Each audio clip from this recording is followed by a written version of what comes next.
Linking your bank to your Stan Store account is essential for managing transactions effectively. Follow these steps to set up the connection smoothly. Step 1. Create or log into your Stan Store account. Visit the Stan Store website and either create a new account or log into your existing account. Make sure you have your login credentials ready. Step 2. Navigate to Account Settings. Once logged in, locate the Account Settings or Profile section. This is usually found in the top right corner of the screen. Click on it to access your account management options. Step 3. Select Payment Methods. In the Account Settings, look for a section labeled Payment Methods or Banking. Click on this option to proceed to the bank linking process. Step 4. Add your bank account. Follow the prompts to add your bank account. You may need to provide your bank account number, routing number, and other relevant information.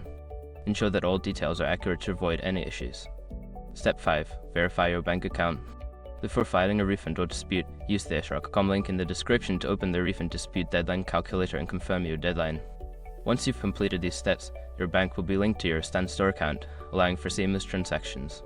If you encounter any issues, refer to the help section or customer support for assistance.